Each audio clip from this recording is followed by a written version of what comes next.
Our focus, or my focus in particular, is on the residential market within southeast Queensland, and that's essentially where our focus is at this point.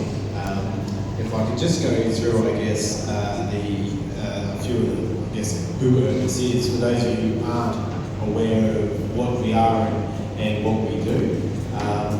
I guess with regards to our sorry,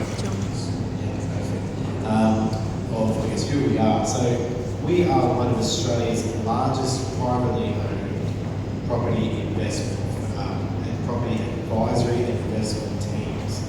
And I guess the key point there is that we are independent. We aren't agency based. We have no links to agencies. So what we do is based on providing our clients, who are developers, public and private, with the best advice possible. And that's key because we work with the likes of Frasers, we work with the likes of a number of Australia's largest property developers in advising them and giving them the best, I guess, risk strategies possible when they develop. We've got offices nationally, so around the country, we've got Sydney, Melbourne, Brisbane, Perth, and now a new one on the Gold Coast, which is extremely popular. And we also have a range of skill sets, and that's very important.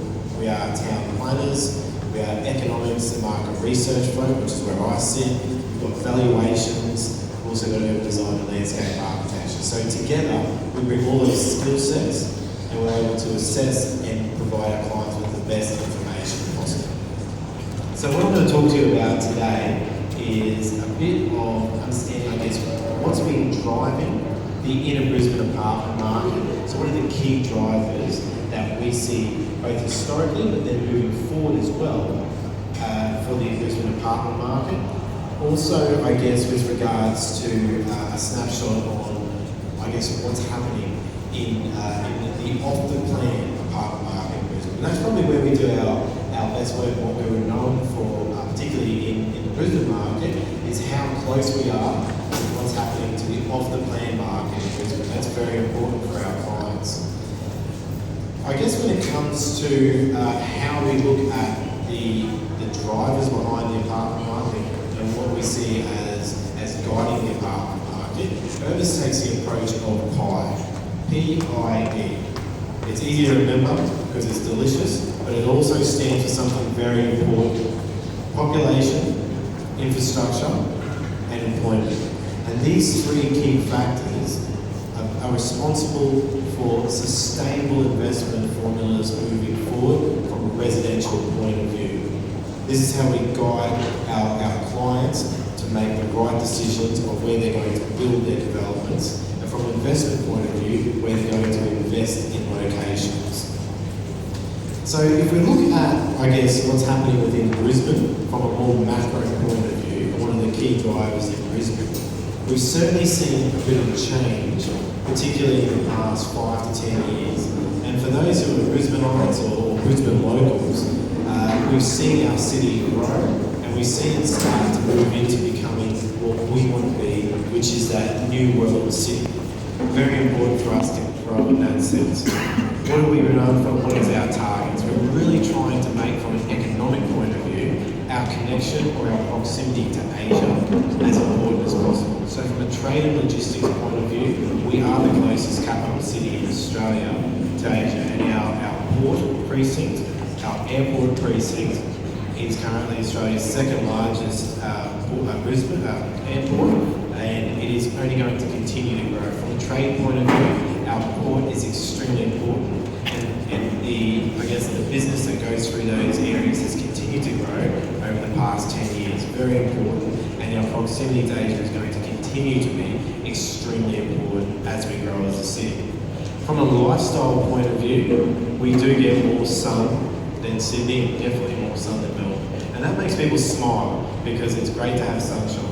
And we're known for that, as well as our connection to the coasts. Our Gold Coast and Sunshine Coast connection point. Brisbane is known as the gateway to both those precincts. So very important because we've got essentially three very major lifestyle nodes, all within about a 2-hour, 3-hour drive of each other. So very important. The other one is where we've been focusing our investment to try and diversify our economy.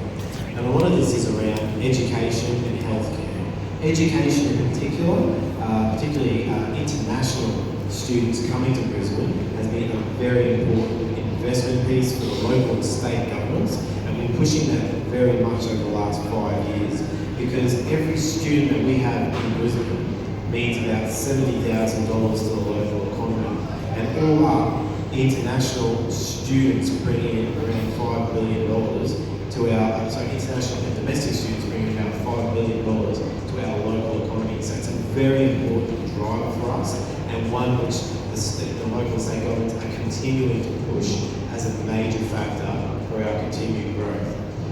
And the other, I guess, major factor as well is where we're looking at diversifying economic growth. From a state point of view, there's more investment going into us becoming a smart state. So moving away and not forgetting about the resources, I guess, strength that we have, but diversifying where our economic growth is going to come from. And like I said, more focus on education, more focus on healthcare, more focus on financial industry and professional services world is where Brisbane is targeting, and more investment is being pushed like that. So if we look at, I guess, the first one of our pie factors, the population, the infrastructure, the employment, P for population, we look at where our population growth has been and where it's going to go. Now this chart here indicates that as Brisbane, our local government area, which is a Brisbane City Council area, that's about a 0 to say 20 kilometre radius of the Brisbane CBD, has actually been one of Australia's fastest growing precincts over the past 10 years. About 20,000 new residents per annum on average over the past 10 years. Now that's very important because that population growth has been very important for our residential growth that we've seen and the residential demand that we've seen in our local market.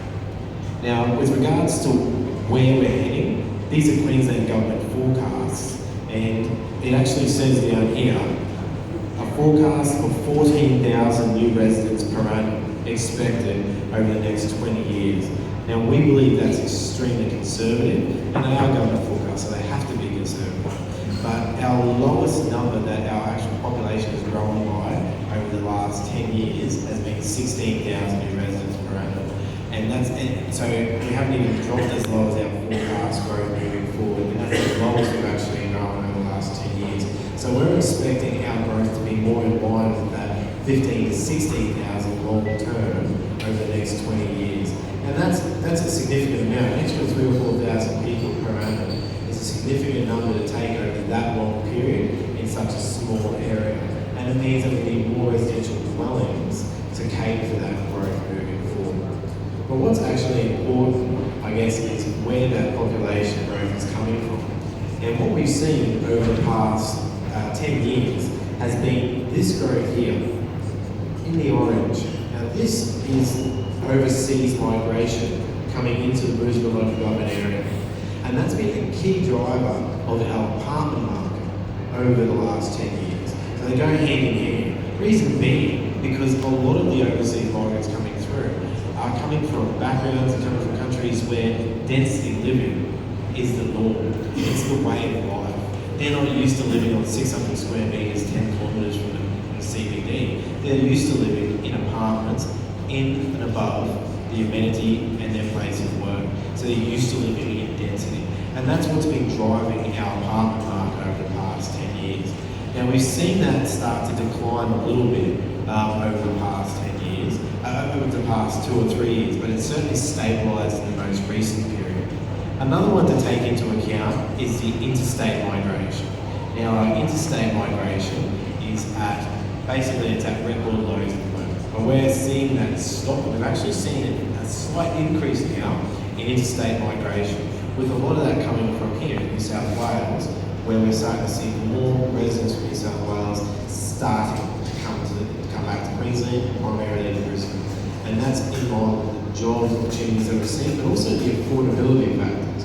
And later on I'll get to a slide which will show you the affordability components. And I guess for those of you who are residents of Sydney, you'll know what the supermarket's been doing from a price point of view.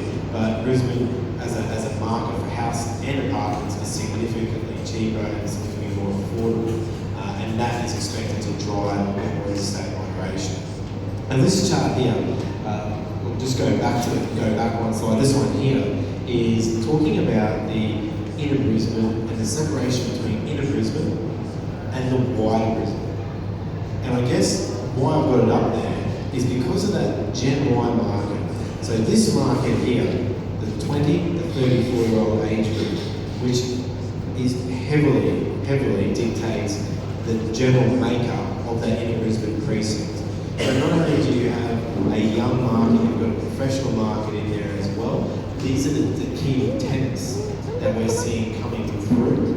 And the reason I put it up there, I guess, is because when we look at our migration, whether it be overseas or interstate, the bulk of that, between 40 to 50% of all migrants coming through, as I said, interstate or overseas, are in that Gen Y age group. So that migration coming through is going to continue to be a feeder of that inner Brisbane and continue to bulk up why that inner Brisbane there is a very young demographic and very rental focused demographic because of their age group and their demographic. So if we now look and move from the population, which covered population and demographics, into the infrastructure side, so the I in pie, we see, I guess, the tremendous amount of infrastructure investment that Brisbane, and particularly inner Brisbane, has seen over the past 10 years, and it has been huge.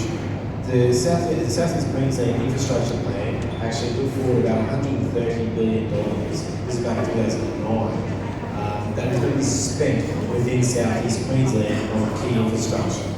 Already, within Brisbane, we've seen about $20 billion spent in completed products and projects in that 10-year period. So Brisbane itself has been a key beneficiary of that expenditure. And inner Brisbane, on top of that, has seen even more focus and more growth. And that's from a range, I guess, of infrastructure projects. Not just your typical hard, as in like your transport infrastructure, but now looking at lifestyle infrastructure as well. So if we go into detail a bit more on what sort of projects and what sort of infrastructure pieces we have, one of them in particular, which you might have seen flashing up on the presentation, the video a while ago, was Queen's Wharf. Now Queen's Wharf will be a game changer for the Brisbane CBD and for the wider Brisbane. And a game changer not only the way that tourists see our city, but the way local Brisbaneans see Brisbane and treat Brisbane. Because it's a $3 billion investment. It essentially includes a new casino and mixed-use precinct. There's a huge amount of communal space and community space as well, so made for the public. And it's opening up a precinct of the Brisbane CBD that for so long hasn't been really maximised from a lifestyle point of view. So you can see that this investment is heavily going into creating Brisbane as a bit more of a lifestyle city and one which residents and tourists can enjoy. This is very important piece of infrastructure.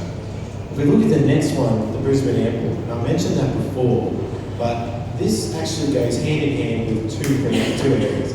A, it suits the tourism component that Queen's Wharf will provide, but also from a trade and logistics point of view, it grows our potential for further trade and further investment into the Asian market. So it's very, very important. Our runway is actually being flattened at the moment, and it's letting it sit. It's expected to kick in by 2020, with Queen's Wharf completing most of its, I guess, mixed-use component by 2022. So you can see they're going to work hand in hand. We will have the facilities available to be able to cater for that additional tourism. So it is very important from a tourism point of view, but it's a logistics point of view. Now the final piece I want to show is the infrastructure component. And this is the hard infrastructure, the road infrastructure.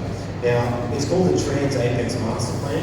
Now for most Brisbane residents, they probably don't even know what the Trans-Apex Master Plan is, because what they do know is the series of tunnels and roadways that the Trans-Apex Master Plan is. It's a connected series of tunnels, bridges and open roadways which connects north-south, east and west across our city. It's a $10 billion investment. It's been under construction for 10 years, and it's just completed about 6 months ago with the final piece of the puzzle, the Legacy Way roadway coming into it. Now, before we sort of saw what's happening, we thought that's a lot of money, what's it going to do for us? But it's there to future-proof our city from a congestion point of view. And whilst it's not being used as much as it was expected to, it's actually increasing year on year. So Brisbane's now starting to see the value in it, particularly as it links so much. And now I'll tell the story, but I live about 8 kilometres from the CBD and 15 kilometres from the Brisbane airport, and I use the tunnel airport link to get from my house to the airport. And that 15 kilometre journey takes me 18 minutes. And 9 of those minutes are spent in traffic getting to the actual tunnel itself. So that tunnel will take me about 35 minutes if I want to do that on a regular day, and that's with no traffic. So the tunnel actually cuts a significant amount of time and gives certainty and a lack of congestion as you're driving. So it really makes a massive difference to I guess, the future growth of the Brisbane market. Now the final one I want to talk about is employment. This is the employment prospects of inner Brisbane. And I'll bring this up because it's actually a very powerful site. Now we get our research by a third party forecast that focuses on employment forecasts. And the reason it's important is because it shows where the key growth nodes in inner Brisbane are expected to be. So what I've done is I've actually highlighted a number of the key ones in inner Brisbane. Now these are all about 0 to 2 kilometres from the CBD. And then I've also highlighted the other key growth node, which is the Brisbane Airport and the Port of Brisbane precinct. Now, just those key employment nodes are expected to bring over 200,000 new jobs between now and 2036. Now, that's a huge number of employment opportunities. And when we have done Urbis have done a bit of research work just to sort of, I guess, ground truth these figures, and we believe that these researchers aren't too far off. That these, based on, I guess, future development potential, commercial, retail, infrastructure pieces, that this sort of job growth isn't too far off. So we're actually confident that this level of job growth can be reached. However, the reason I have it in there is to show where the job growth is. And that's in the inner Brisbane precinct and out to the airport. These are key to remember from a residential point of view, because this is where the employment is, this is also where the residential demand is going to be. Because whilst our residents might not want to live right on top of their workplace, they certainly don't want to live 30, 40 minutes away from it. They want to be a short commute, whether it be walk, bus, or train, they want to be a short commute from their place of work. So it's very important understanding where the future growth of employment is going to be within our city. This chart here is then, I guess, another key factor of where we've seen, or why we've seen our growth within our Brisbane residential market. And what it does is actually highlights a big difference. And that's a big difference between Brisbane and Sydney.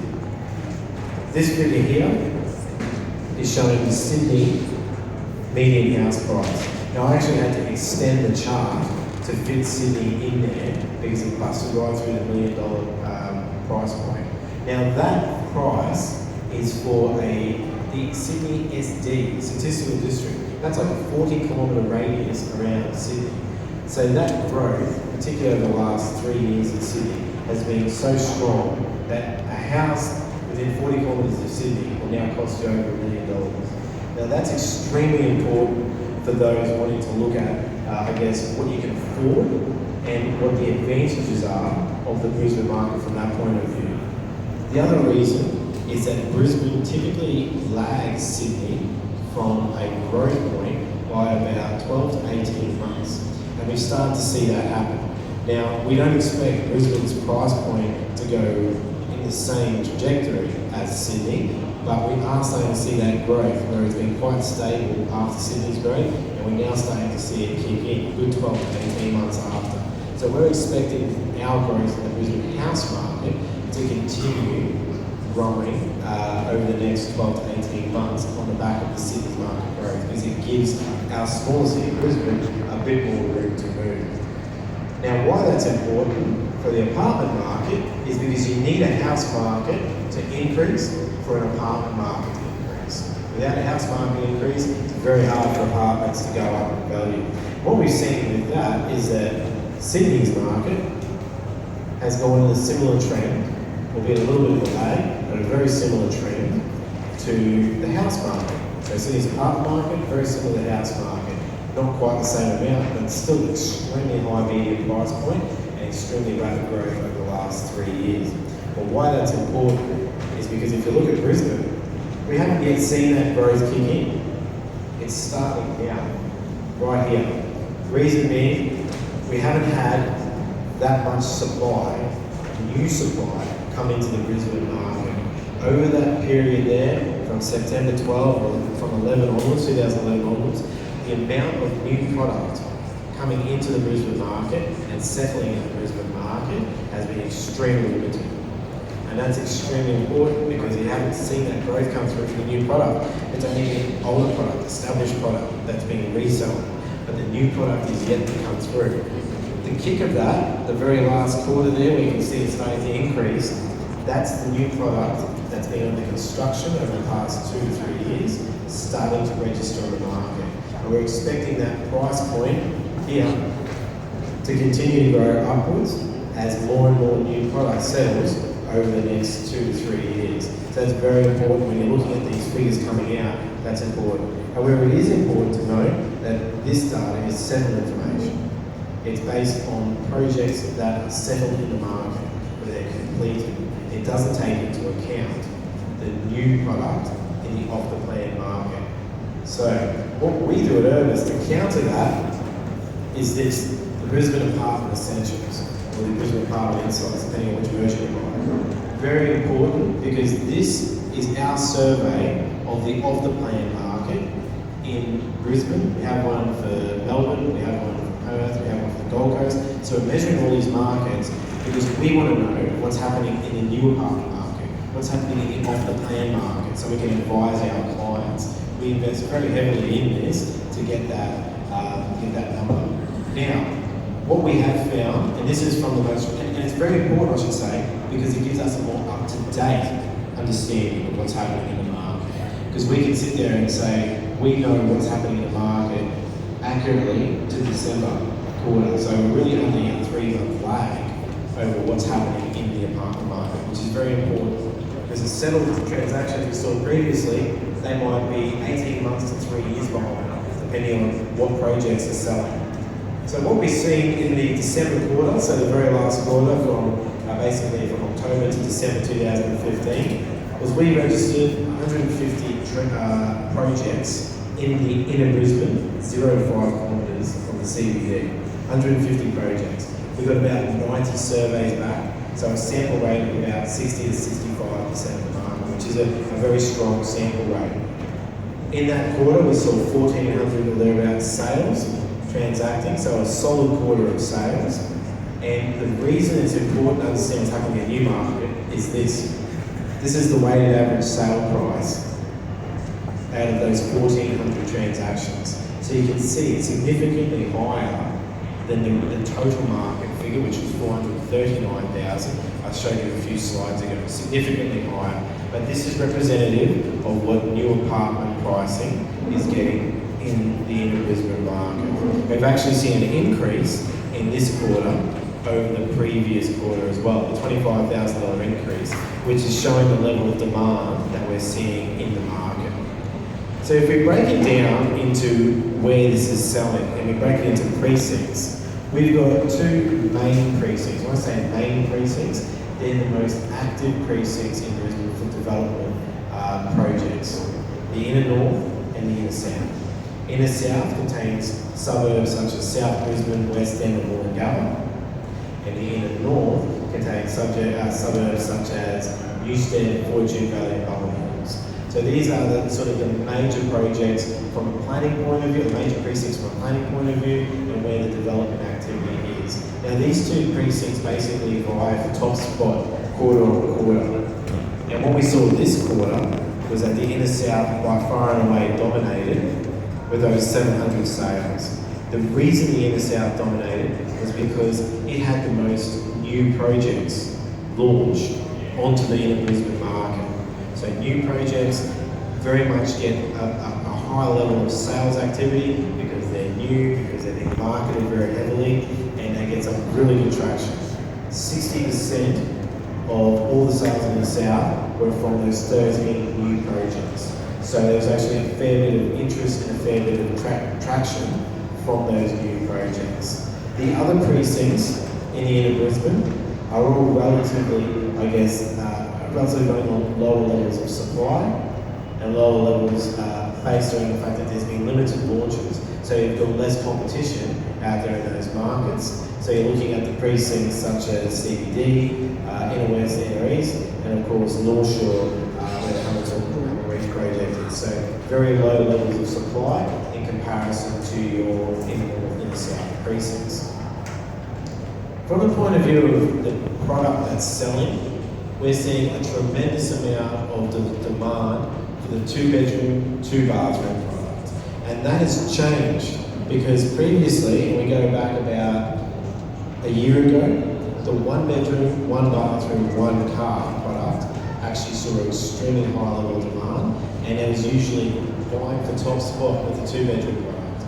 But the change with more interest from our interstate market, looking at investing, our interstate market tends to get the 2-bedroom product because they see value. Because if you were to go buy a 2-bedroom, 2-bathroom product 7 kilometres from Sydney CBD, you're probably looking at $1 million plus.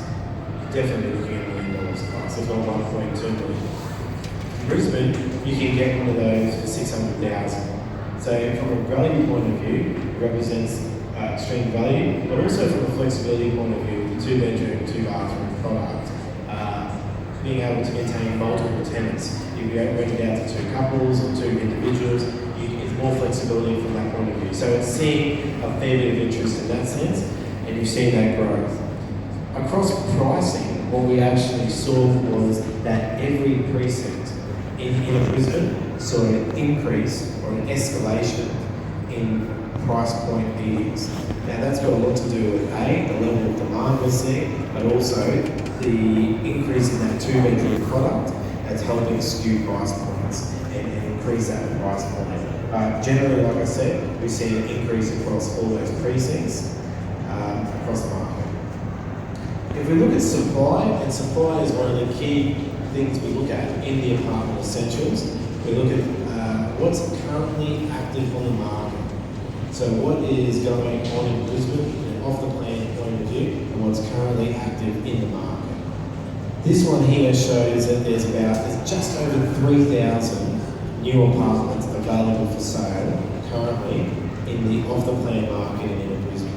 Now that's very important because if we're selling about 1,400 a quarter, which the most recent quarter did, that's effectively just over 2 quarters worth of active supply.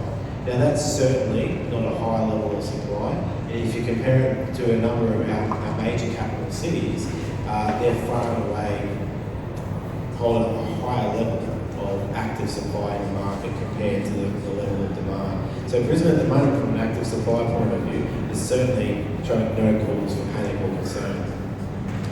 The other one we look at, I guess, and if we focus on our Hamilton precinct. So what I'm going to do now is drop into, we're talking about PI, so population, infrastructure and employment, but focus it on Hamilton itself.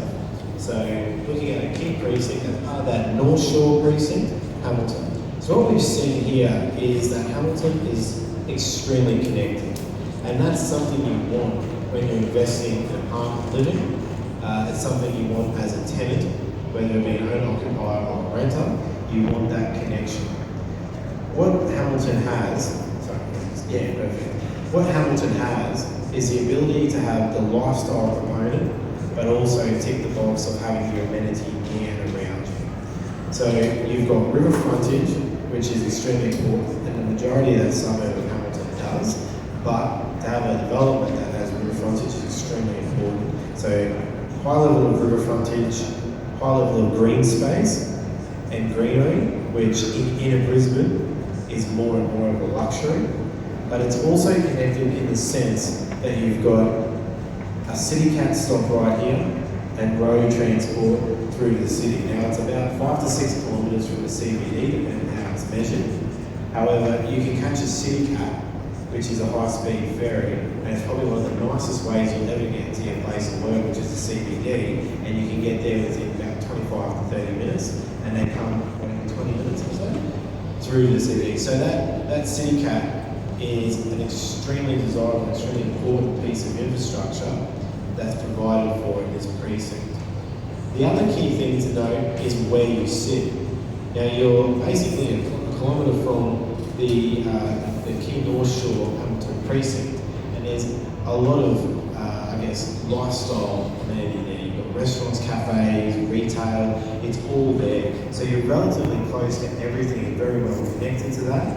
And like I said, you've got other precincts such as the Racecourse Road precinct, all very short commute away. So you're very well connected to not only the lifestyle component, but the place of work as well, which is the CBD and onwards from there. So very important. If we bring into the other aspect of it, employment, so looking at the E for pie, Hamilton and its surrounds is essentially right in the middle of your two largest employment growth nodes within Inner Brisbane. You've got your Inner Brisbane CBD precinct, with these ones here expected to bring in about 100,000 new jobs over the next 20 or so years. And then you have the Australian Trade Code, so you've got That is screen and you've got Brisbane. And Hamilton